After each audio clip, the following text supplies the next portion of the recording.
नमस्कार विद्यार्थी मित्रांनो, आज आपण इयत्ता 4च्या इंग्रजी विषयातील एक अतिशय मजेशीर गोष्ट शिकणार आहोत. या गोष्टीचे नाव आहे the plight of the shy son in law. या कथेचा मराठीतला अर्थ आहे लाजाळू जावयाची अडचण. या कथेमध्ये एक अतिशय संकोची जावयाची मजेदार गोष्ट सांगितली आहे. लाजाळूपणामुळे तो जेवणातील एक चविष्ट पदार्थ जेवताना मागत नाही आणि पुढे त्याच्याबरोबर एकामागून एक मजेशीर घटना घडत जातात.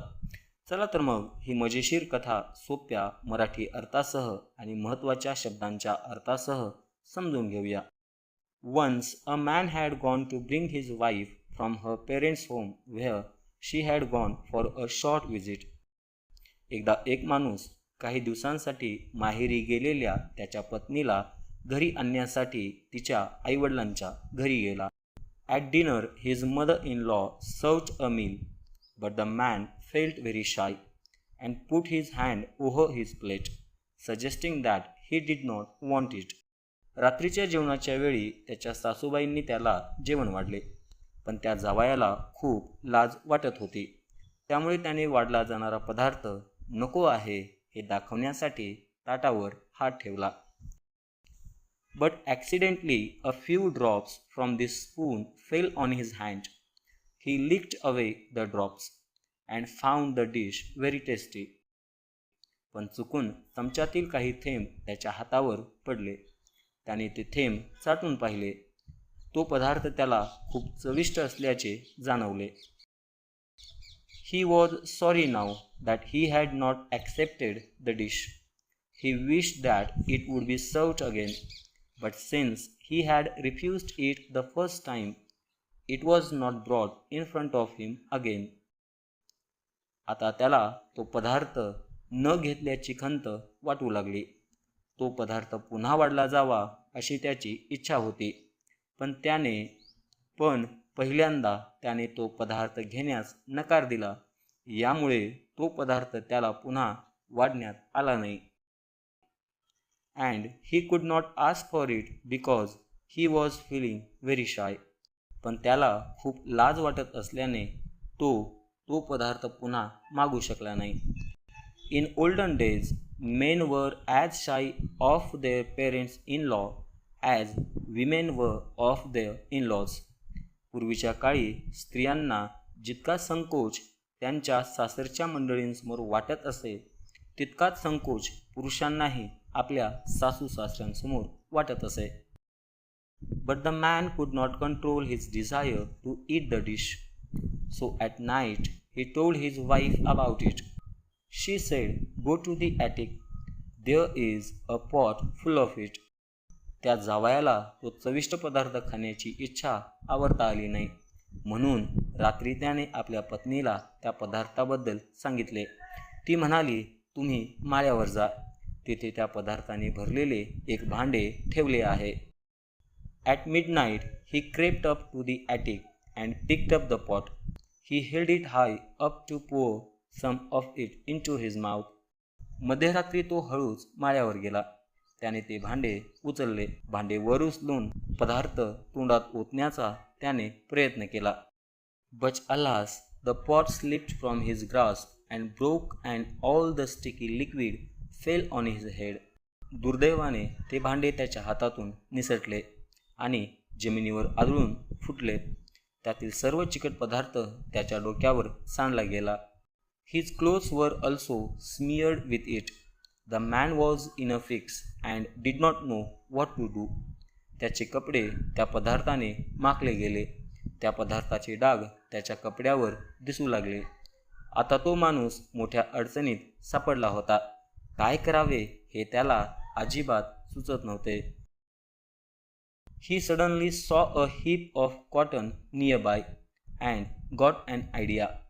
He thought that he could wipe off the liquid with the cotton. अचानक त्याला जवळच कापसाचा एक ढीग दिसला. त्याच्या मनात एक कल्पना आली. त्याने विचार केला की या कापसाच्या मदतीने हा चिकट पदार्थ पुसून काढता येईल. But again, alas, when he tried to do this, all the cotton stuck to his clothes. Now there was no way out. but to take a quick bath and wash his clothes. त्या जावयाने कापसाच्या मदतीने ते डाग पुसून काढण्याचा प्रयत्न केला. तेव्हा सगळा कापूस त्याच्या कपड्यांना चिकटला गेला. आता त्याच्या पुढे अंघोळ करून कपडे धुण्याशिवाय दुसरा कोणताही मार्ग उरला नव्हता. But how could he do so with no one noticing? He thought hard and got another idea. पण कोणालाही कळू न देता रात्रीच्या वेळी अंघोळ कशी करायची हा प्रश्न त्याच्यासमोर होता. त्याने खूप विचार केला आणि त्याला आणखी एक कल्पना सुचली. He stuck the cotton all over his body and onto his head so that he looked like some woolly creature. त्याने आपल्या संपूर्ण शरीरावर आणि डोक्यावर कापूस चिकटवला. त्यामुळे तो एखाद्या लोकरीच्या प्राण्यासारखा अर्थातच मेंढीसारखा दिसू लागला. He then quietly walked out of the house.